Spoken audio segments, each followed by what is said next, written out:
Logan Thomas, an edge prospect, 6'3", 210. So he looks like a receiver. Isn't that funny? It's crazy what, how the game has changed. What do you think about the term edge for describing these positions, Mike? It always seems like there's something. I've had to explain this to my girlfriend like 2 to 3 times in as many months. I mean, I get it. I mean, it's like, yeah, everything's so distilled down now where it's like SDE, strong side defensive end. What's a WDE versus an edge? So it's like, yeah, you could stand up, or you can be a 2-point guy, or you can put your hand on the ground. Edge, you might be dropping into coverage a little bit more. I mean, it's whatever. But this is a traits guy to me. He looks taller than 6'3". I wasn't blown away by his film, Michael, but I saw some footage. He went to one of these combine. Yeah, All-American Bowl. I think it was All-American one I saw him at. Yeah, I was there. And you could tell he's starting to put it together. Yeah. He's starting to put it together in terms of like his pass rush acumen. But this is just a long levered guy, covers a lot of ground, still super raw to me. I was kind of comparing him to Aiden Gobayera. Okay. I think Logan, and this is just my 2 cents, I think Logan might be a better athlete overall in terms of testing, etc. But like Aiden really knows how to rush the passer, like really knows how to use his hands, etc. Like get off.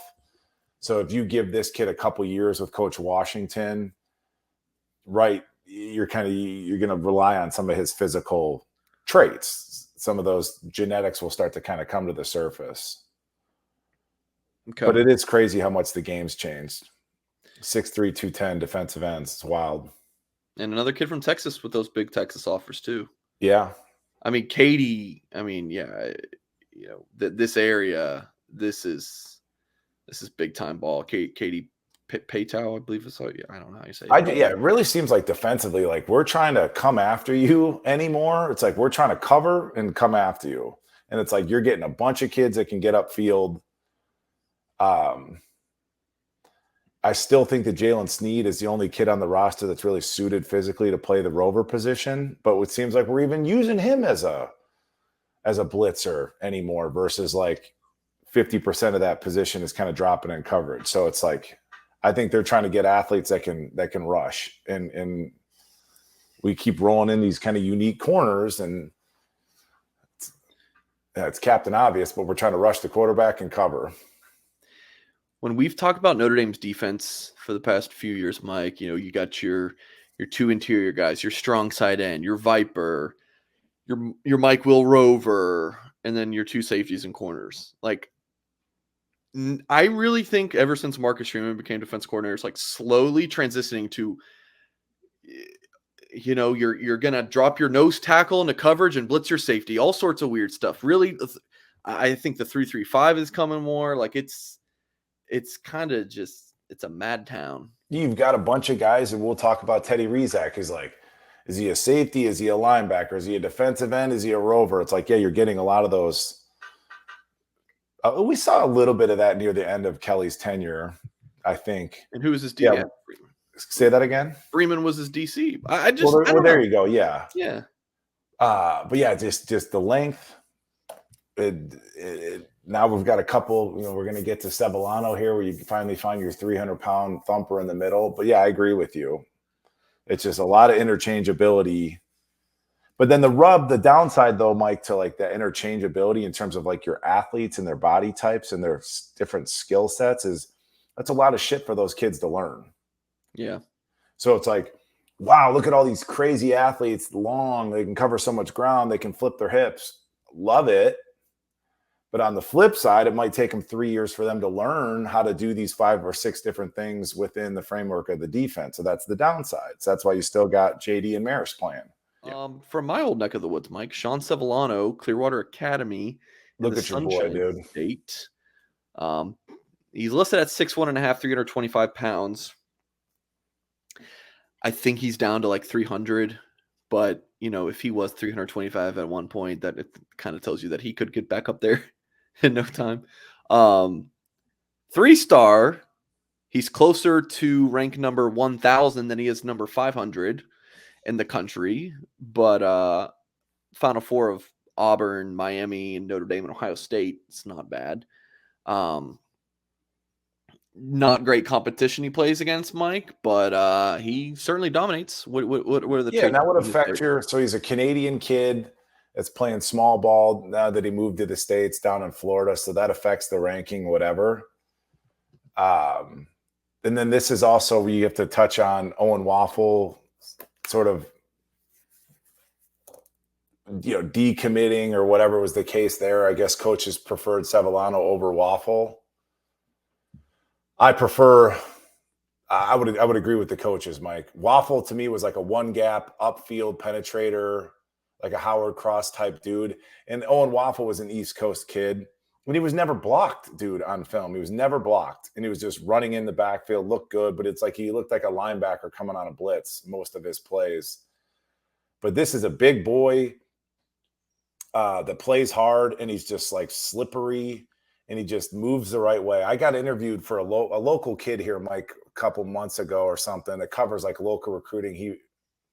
I went on his YouTube channel. I saw it actually. Yeah. And he asked me, was like, how do you find the kids that you want to work with?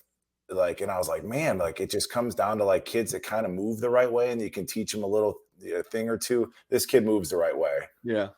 And he's so loose for being as big as he is. They used to call guys like this a dancing bear. And he seems to like have some fire in his belly.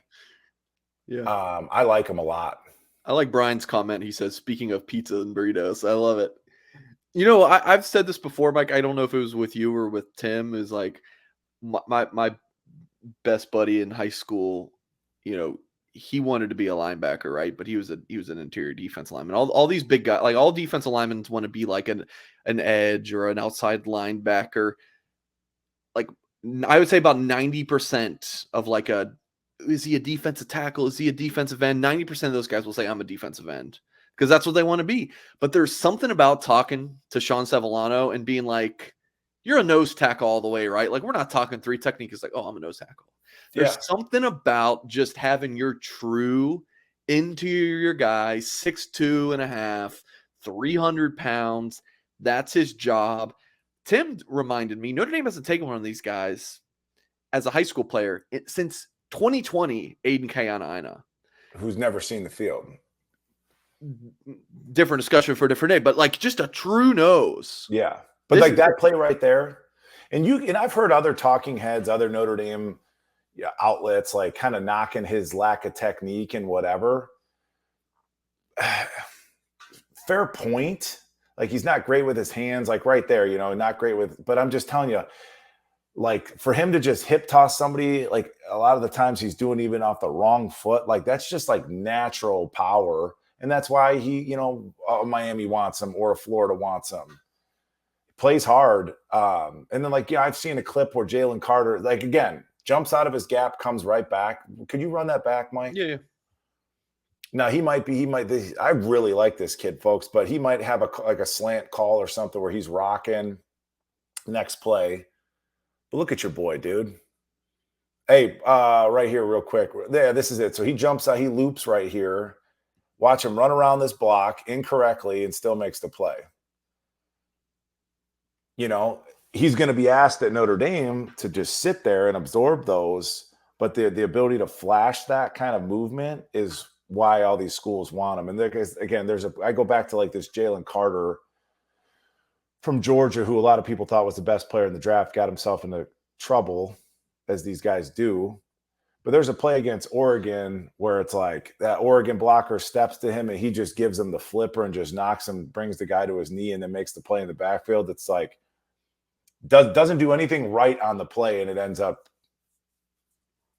that kind of ability is what he plays him into the first round. I really like this kid. I'm rooting for him. Yeah. A good deal. Sean Sevelano, Canadian-born prospect. Yeah, could you imagine what this kid's going to look like in a few years with Coach Bayless up his ass? You know what I'm saying? Like, let me rephrase that, but you know what I'm saying? Like, this kid's like a sloppy 320, just moved here from Canada. I mean, imagine what this kid in a couple years in the college weight room is going to look like.